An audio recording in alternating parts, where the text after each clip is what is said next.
Hello everyone, welcome back to my channel. So आज का vlog जो है ना वो बहुत ही प्यारे नोट्स के साथ स्टार्ट हो रहा है बिकॉज़ कुछ पिक्चर्स और कुछ बातें मैं शेयर करने वाली हूँ जो कि बहुत ही क्यूट और बहुत ही प्यारी है। तो ये फ़ोटो जो आप देख रहे हो ना, ये तस्वीर एक्चुअली जो मेरे बेटे ने ड्रॉ की है और ये मैं हूँ। आप मेरे बाल देख सकते हो, वो उड़ रहे हैं क्योंकि हवा बहुत तेज़ चल रही है और उसमें उसने मेरा नाम भी लिखा है और ये उसने खुद की फ़ोटो बनाई है। सो मैं कैसी लग रही है, मैंने कम्युनिटी पे ये पिक्चर जो है वो डाली थी, सब लोगों ने बड़ी तारीफ़ की थी। तो अगेन यहाँ पर जिसने कम्युनिटी नहीं देखी है वो ये पिक्चर देख सकता है। मम्मी की और आरव ने अपनी दोनों की बनाई है और उसने ये देखिए अपना हाथ बनाया। एक्चुअली ये जो शीट आप देख रहे हैं ना, ये जितने भी मैंने ऑर्डर किए थे ना कपड़े, उनके बीच में इस तरीके की शीट लग कर आई थी। तो अभी जितनी भी शीट आई है ना उसने सारी इकट्ठा कर ली है और उस पर ये इस तरीके से लिखना, कुछ कुछ बनाना, मतलब उसे बहुत ज़्यादा अट्रैक्ट कर रही है ये शीट्स। और ये है कुछ पिक्चर्स मेरे पापा के बर्थडे की। 27 को उनका बर्थडे था, तो वहाँ उन लोगों ने जैसे भी सेलिब्रेट किया, मुझे कुछ पिक्स भेजी, मुझे अच्छी लगी, मैंने सोचा आप लोग के साथ भी शेयर करूँ क्योंकि अच्छे मोमेंट्स, अच्छे पिक्चर्स, चेयरफुल पिक्चर्स देख करके आई थिंक हर किसी का मन खुश होता है। मेरा तो होता है, किसी की भी फ़ोटो देखती हूँ ना तो मुझे बहुत इमोशनल सा फील होता है, किसी की भी देखूँ तो मुझे लगा कि शायद आप लोगों के बीच में भी ये हैप्पीनेस फैले, इसीलिए मैंने ये पिक्चर्स शेयर किया है। आप मेरे पापा को विशेस दे सकते हैं, ब्लेसिंग्स दे सकते हैं कमेंट सेक्शन में। आज का व्लॉग जो है वो मेरा एक सेल्फ पैम्परिंग वाला होगा। पता नहीं मैं कितना शूट करूँगी, बट मेरा आज सेल्फ पैम्परिंग होगा। आईब्रोज पार्लर का अपॉइंटमेंट फिक्स कर दिया है और अभी मैं जा रही हूँ बालों में मेहंदी लगाने के लिए। तो मेरी मेड है, उससे मैंने बोल दिया, तो वो मेरे बालों में मेहंदी लगा देगी। फिर उसके बाद जब मैं पार्लर जाऊँगी तो वहाँ मैं हेयर वॉश करा लूँगी। तो इस तरीके से आज का दिन प्लान किया मैंने। सो ये है वो मेहंदी, इसके अंदर दही है और कुछ हर्ब्स है, मेहंदी है, लोहे के कटोरे में भिगाई हुई है और रात भर सोखी हुई है। ये मेरी जो फ्रेंड है पार्लर वाली, उन्होंने ही मुझे रेडी करके दिया था क्योंकि मैं 2-2 बार वहाँ जा कर के नहीं करवा सकती थी, तो उन्होंने घर पे ही भिजवा दिया था। तो अभी 2-3 महीनों से मेरे बालों में कुछ भी ट्रीटमेंट मैंने लिया नहीं था। मेरे कुछ बाल अभी ग्रे भी हो गए हैं, तो मेहंदी लगाना ही मेरे को लगता है सबसे बेस्ट ऑप्शन रहेगा। तो इसीलिए मेहंदी घर पे आ गई थी तो मैंने घर पे लगवा ली और उसके बाद फिर मैं चली गई थी वहाँ पर हेयर वॉश कराने के लिए। मेहंदी लगाने में बहुत सारे अभी प्रेगनेंसी में प्रॉब्लम्स हैं क्योंकि ना मेहंदी सोक करना और वो सब करना तो चलो हो जाता है, लेकिन मेहंदी लगाने में बहुत टाइम लगता है और पॉस्चर भी थोड़ा चाहिए होता है। प्लस उसको वॉश करते टाइम तो बहुत बहुत बहुत ज़्यादा मेहनत लगती है इन जनरल भी। तो मुझे वैसे इसीलिए मैं पहले बिल्कुल मेहंदी नहीं लगाती थी, लेकिन अभी यहाँ पर हेयर वॉश का जो सुविधा है वो स्टार्ट हो चुकी है। पार्लर उन्होंने अपना एक्सपेंड किया है तो अब मेरे को ज़्यादा कन्वीनियंट है, तो इसीलिए मैंने लगवा लिया और बाद में उनके पास ही चली गई हेयर वॉश। पार्लर में हेयर वॉश बहुत अच्छे से हो जाता है, कंफर्टेबली हो जाता है, पॉस्चर भी बिगड़ता नहीं है। तो इसीलिए मुझे ये ऑप्शन था, तो इसलिए मैं वहाँ चली गई थी। और ये मेरी मेड है, बहुत ज़्यादा ग्रेटफुल हूँ मैं उसकी कि उसने मेरे लगा दी मेहंदी।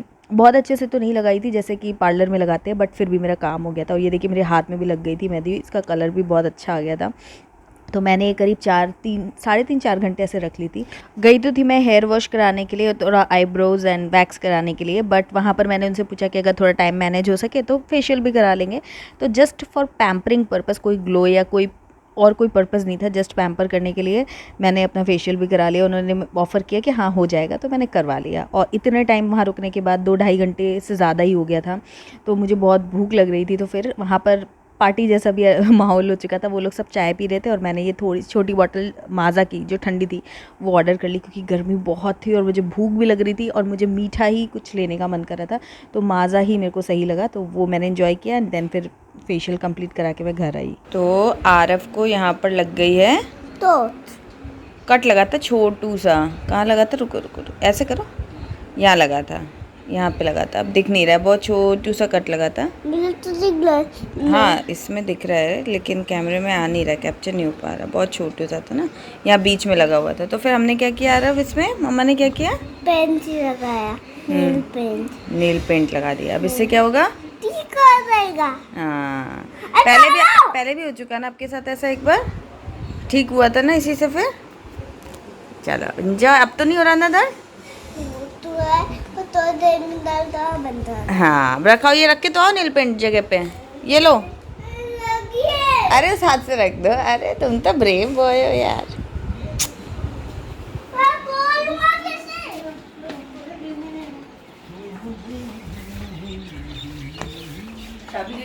फोल्डिंग कहाँ गई? ये रही। किसने लगाई? किसने लगाई? मम्मा ने। मम्मी ने? हाँ। अच्छी लगाई है। पता है कुछ है कोई फंक्शन फेस्टिवल है क्या या ऐसे ही संडे वाला? अच्छा, संडे फंडे। आरव ने भी लगाया है कुछ, दिखाओ। चोट आरव ने चोट लगाई है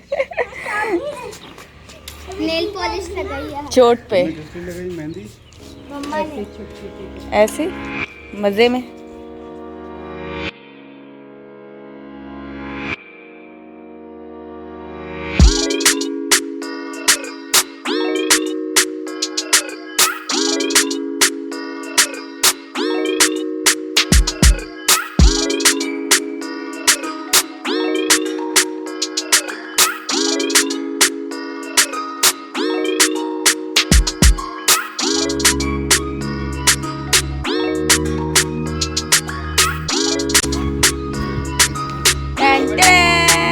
बाय।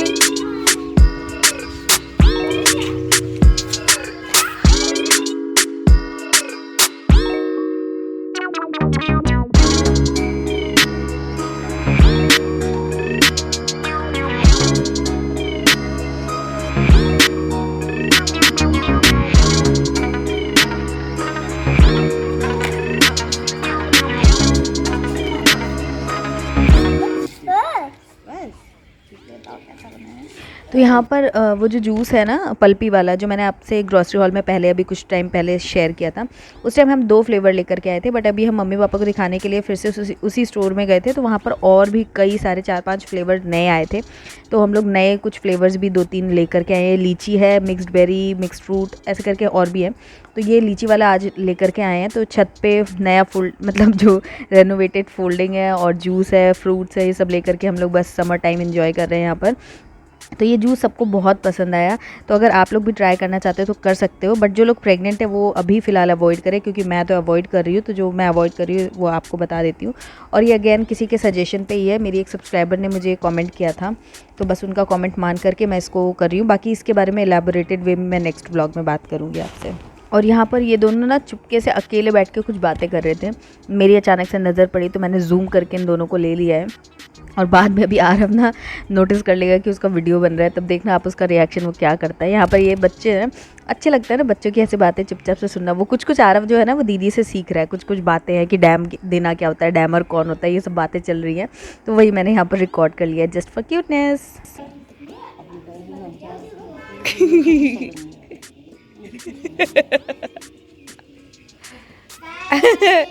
बाय। हम दोनों ने गेम सेलेक्ट किया है। हाँ। ओन माइंड से बनाया है। अच्छा, क्रिएटिविटी। इधर आओ, मैंने बना लिया गेम का पूरा। At school, At play, at play, at home. at home. Thank you, Lord. Thank you, God. Good morning. की कॉपी निकाल। मैं सो एवरीवन हेलो एंड आज मैं थोड़ी सी आपको अपनी प्रेगनेंसी अपडेट्स जो है वो देने के लिए बैठी हूँ यहाँ पर।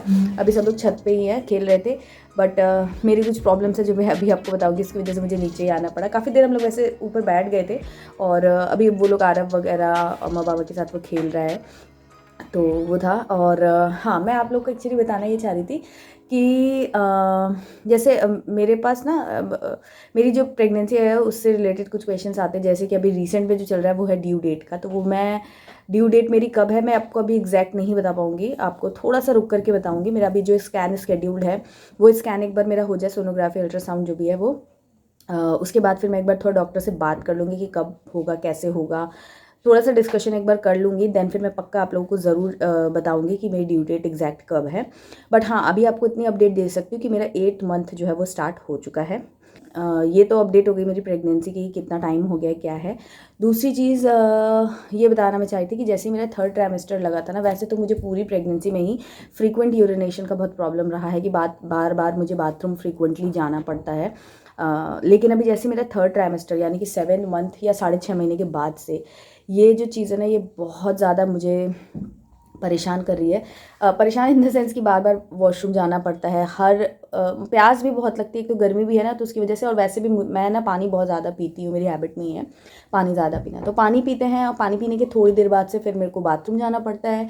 तो ये मेरा चलता ही रहता है। तो नॉर्मली क्या होता है ना कि इतना टायर्ड हो जाते बार बार बाथरूम जाना और करना, आलस भी आता है कभी कभी, लेटे इतने मुश्किल से, एक तो लेटना, पॉस्चर, सब चीज़ें मतलब इतनी फ्रीक्वेंटली आप उठ नहीं सकते ना, जैसे रेगुलर डेज में क्या फटाक से उठे फटाक से बैठ गए, अभी तो क्या बैठने उठने में भी आपको कुछ सेकंड्स लगते हैं, पॉस्चर चेंज करो देन उठो, फिर पॉस्चर चेंज करो देन बैठो, तो आलस आता है कई बार। लेकिन मेरा जब अभी मैं एक बार बीच में उसमें एडमिट हुई थी ना कैजुअलिटी में, तब मुझे डॉक्टर ने बोला था कि जैसे 3rd ट्राइमेस्टर में बेबी का ग्रो ज़्यादा अच्छे से होने लगता है ना, तो वो प्रेशर डालता है तो आपका ब्लैडर बहुत जल्दी फुल होता है, और ऐसे में आपको होल्ड नहीं करना चाहिए, यूरिन जो है वो आपके ब्लैडर में होल्ड नहीं करना चाहिए। आप जैसे आपको अर्ज होती है बाथरूम जाने की, तो आप तुरंत जा कर के ब्लैडर जो है वो अपना खाली करें, क्लीन करें। उससे 2 चीज़ें हैं, एक तो आपको इन्फेक्शन नहीं होगा, जो यूटीआईज आपको 3rd ट्राइमेस्टर में होने के चांसेस बहुत होते हैं, उसका रीज़न एक यही होता है कि ब्लैडर में बहुत प्रेशर आता है, और हम लोग मोस्टली कितना, हम लोग भी टायर्ड हो जाते हैं ना यार, तो कई बार हम लोग ऐसे करते होल्ड करने लग जाते हैं, तो उससे इन्फेक्शन बहुत ही स्पीडली बढ़ता है, यूटीआई ये जो यूरिन इन्फेक्शन होता है वो। तो इसलिए अगर उससे आप बचना चाहते हो तो बिल्कुल भी आप यूरिन जो है वो होल्ड मत करो, जितनी बार भी जाना पड़े। आई नो कि बहुत टायर्डनेस होती है उससे, लेकिन कुछ ऑप्शन नहीं करना है। दूसरा, बच्चे पे प्रेशर नहीं आता है, ये डॉक्टर ने मुझे बोला था। तो उस वक्त मेरी ड्रिप चल रही थी हॉस्पिटल में, तो मैंने डॉक्टर को बोला कि जब ड्रिप कंप्लीट हो जाएगी तब मैं चली जाऊंगी। उन्होंने बोला नहीं नहीं, इतना प्रेशर, इतना टाइम तक बच्चे के ऊपर प्रेशर आएगा, सही नहीं है वो, आप जाओ। बीच में ड्रिप मेरी स्टॉप करके, जो कि सेफ़ नहीं थी उस टाइम पर, बहुत हिलना डुलना नहीं था, मैंने बहुत ही डेलिकेटली जाकर के फटाफट से वॉशरूम में गई, एंड देन फिर आकर के वापस से अपनी ड्रिप जो है वो कंप्लीट करवाई। तो ये चीज़ मतलब उस टाइम पे डॉक्टर ने इतना उस पर एम्फेसिस दिया, तो मुझे लगा कि ये बहुत इंपॉर्टेंट चीज़ है जो मैं आप लोगों को बताना चाहूँगी। तो जो लोग भी अपनी प्रेगनेंसी में हैं, आपको जब भी आए ना मतलब बाथरूम विजिट की अर्ज हो, तो बिल्कुल भी होल्ड मत करो। मैं इसीलिए अभी 3rd ट्राइमेस्टर में कहीं ज़्यादा लंबा जाना आना पसंद नहीं कर पा रही हूँ, क्योंकि उसका कारण ये है कि मुझे बहुत फ्रीक्वेंट जाना पड़ता है। तो अगर मैं 2 घंटे के लिए भी गई हूँ तो आप समझो कि मुझे वॉशरूम यूज़ करना ही पड़ता है। तो ये इस बार तो मुझे बहुत ज़्यादा हो रहा है, पिछली बार थोड़ा कम था आरव के टाइम पे, बट इस बार मुझे काफ़ी ज़्यादा हो रहा है। तो इसीलिए अब तो खैर मेरा 8 मंथ स्टार्ट हो गया, तब मुझे बहुत ही बस पेशेंटली वेट करना है, मैं कहीं आना जाना, कहीं ट्रैवलिंग वगैरह ऐसा नहीं कर रही हूँ। तो यही था, मतलब मैं आप लोगों को बताना चाही थी कि ये बहुत अभी मैं एक्चुअली ऊपर से नीचे इसीलिए आई हूँ क्योंकि मुझे 1 घंटा भी हुआ होगा, और मुझे अब मतलब इतना हो गया था कि मैं ऊपर बैठ नहीं सकती थी, मुझे डिस्कम्फर्ट होने लगा था। तो फिर मैं आई, बाथरूम गई, देन फिर मैं ये वीडियो कर रही हूँ। तो आप लोग को यही बताना चाहूँगी कि अगर आपको ये प्रॉब्लम हो रही है तो बिल्कुल भी इसको हल्के में ना लें, होल्ड मत करें। थोड़ा मेहनत लगेगी, बट यार प्रेगनेंसी में ये सब चीज़ें कुछ ना कुछ तो चलती ही रहती हैं, एकदम स्मूथ तो सब कुछ होता नहीं है। तो यही है। तो बस अब 1 तारीख से आरव को स्कूल जाना है, तो यहाँ पर आप देख सकते हो कि आरव को तो पता नहीं कितना, आरव को भी है एक्साइटमेंट है, वो दिन भर पूछता रहता है आज कौन सा डे है, आज कौन सा डे है, क्योंकि फ्राइडे को उसको स्कूल जाना है। तो वो सुबह से लेकर शाम तक में एटलीस्ट 4-5 बार ये पूछ ही लेता है कि आज कौन सा डे है। तो यहाँ पर हमारा एक्साइटमेंट आप देख ही सकते हो, हम खुद बच्चे बने हुए कवर चढ़ा रहे हैं, और यहाँ पर ना बातें चल रही है कि मैं अच्छा कवर चढ़ाता हूँ या तुम अच्छा कवर चढ़ाती हो, मैंने इतने कवर चढ़ाए, हमारी मतलब शेखी जो बोलते हैं ना कि हमने किसने क्या क्या किया है, वो सब बातें चल रही है। मम्मी पापा भी बैठे हुए हैं, बाद में पापा भी आ जाते हैं ज्वाइन करने के लिए, ये कि कवर चढ़ा देते हैं। तो सब लोग मिलकर एक अलग ही एनवायरनमेंट है जो अभी फ़र्स्ट टाइम है हमारे लिए, और फर्स्ट टाइम तो आप जानते हो कितना एक्साइटमेंट भरा और कितना स्पेशल होता है। तो ये फ़र्स्ट टाइम वाला क्रेज़ है सभी के लिए, सबके लिए ये एक्साइटमेंट अलग लेवल के है। और यहाँ पर बस कवर चढ़ाए जा रहे हैं, मैं कट कर रही हूँ, ये चढ़ा रहे हैं, और उसके बाद मैं बनाने वाली हूँ एक बहुत ही मस्त सी चीज़, क्योंकि आज है पापा का बर्थडे। तो सेलिब्रेशन के लिए आरव को कुछ ना कुछ ऐसे खिला देते हैं। तो आज उसको बात हुई थी उसके पापा से, तो फिर ये चीज़ डिसाइड हुई जो अभी मैं बनाऊंगी, आपको दिखाऊंगी। बट फिलहाल यहाँ पर देखिए बहस चल रही है कि कौन अच्छा कवर चढ़ाता है। अब पापा आ चुके हैं और मैं जा चुकी हूँ अपना काम करने के लिए किचन में। बीच बीच में आके मैं ब्लॉग के कुछ क्लिप्स शूट करूँगी। और आरव जो है यहाँ पर उसके स्कूल के लिए सारे लोग कवर चढ़ा रहे हैं, बट भाई साहब व्यस्त है आराम से टीवी देखने में, मस्ती करने में, बदमाशी करने में। उसके अलग ही एक अलग लेवल पे इस वक्त एनर्जी है। मेरी बुक्स कलर हो रही है, इधर देख के बताओ, मेरी बुक्स कलर कवर हो रही है। तुम क्या कर रहे हो? मैं टीवी देख रहा हूँ। तो बुक्स पे कवर क्यों चढ़ रहे हो जब तुम टीवी देखने वाले हो, पढ़ने नहीं वाले हो? पढ़ने नहीं वाला, एक हाय, क्या बन रहा है? पिज़्ज़ा, क्योंकि नानी का बर्थडे है। ओहो, आपको पिज़्ज़ा पसंद है क्या? सच्ची में? हाँ। बर्थडे में खाना पसंद है? बर्थडे में बर्थडे में पिज़्ज़ा कल बनता है। तो फिर क्यों खा रहे हो? अरे मेरे तो आज के काम, क्योंकि अम्मा पापा ने कि नानू ने कहा है कि मम्मी से बोलो से बोलो कि इस गधू को पिज़्ज़ा बना के खिला दो। अब पिज़्ज़ा बन रहा है। चलो नाउ गो गो गो गो गो। चलो दिखाते हैं सबको। ये है हमारे पास, ये क्या है? Sauce, pizza sauce. Pizza sauce. And what is this? ये क्या है? It's the veg, it's the tomato, it's the capsicum. Capsicum. And what is this? It's the cutter, olive olive, and jalapeno. jalapeno, and what is this? pizza bits, and what is this? cups, cupsi, कपसी। cupsi. ये क्या होता है? अरे इसका नाम है। चलो ठीक है, जाओ यहाँ से। तो आज है मेरे पापा का बर्थडे, इसीलिए हम लोग बना रहे हैं पिज़्ज़ा आरव को खिलाने के लिए। चलो बनाते हैं, बना के दिखाते हैं। हाँ। सो ये है फन फूड्स डॉक्टर ओटकर, एक मिनट, डॉक्टर ओटकर का पिज़्ज़ा टॉपिंग्स, मतलब पिज़्ज़ा सॉस है बेसिकली। इसमें पास्ता पिज़्ज़ा सॉस भी था और सिर्फ पिज़्ज़ा टॉपिंग भी था। तो हम लोग तो पास्ता ऐसे ही खाते हैं, सॉस नहीं डालते उसमें, इसलिए हमने सिर्फ पिज़्ज़ा वाला लिया है। बट इसके वजह से मेरे पास ना वीवा का था, तो वो तो मुझे अच्छा लगता है। वो भी शायद पास्ता और पिज़्ज़ा कंबाइन वाला था। तो ये देखिए काफ़ी इस तरीके से थिक भी है और ऐसा है। अब मैं फ़र्स्ट टाइम इसे ट्राई कर रही हूँ, तो इसका रिव्यू भी आप लोगों के साथ में शेयर करूँगी डॉक्टर ओटकर का कैसा है। वीवा का तो अच्छा था।